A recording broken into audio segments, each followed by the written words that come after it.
Welcome back to our channel. నేనైతే ఈరోజు మిర్చి చేస్తున్నా.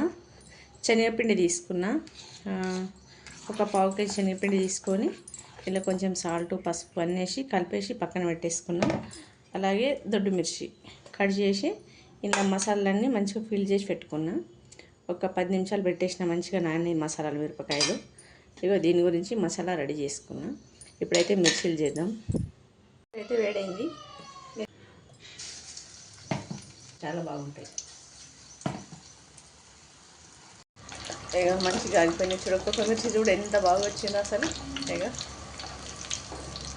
మంచిగా పెద్ద మిర్చీలు తెచ్చుకున్నాము. దొడ్డు మిరపకాయలు మిర్చీలు చేసి చాలా బాగా వచ్చినాయి. బయట చేసేటప్పటికన్నా ఎక్కువ మన ఇంట్లోనే బాగుంటాయి. ఇంట్లో చేసుకోవాలి ఏదైనా సరే.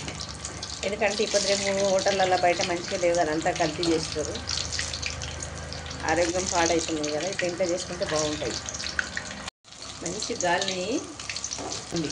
ముగ్గిట నోరు ఊరుతుందా, నోరు ఊరితే వెంటనే చేసేసుకోండి. చూడండి, 2 వైగిట వేసేసిన. హోటల్ వల్ల చాలా ప్రాబ్లమ్స్ వస్తున్నాయి కదా, అన్నీ మంచిగా నేను తీసేస్తున్నాను. వేడి వేడి మిర్చి రెడీగా అయినాయి. మిర్చి నోరు ఊరుతుంది కదా, తినాలనిపిస్తుంది మంచిగా.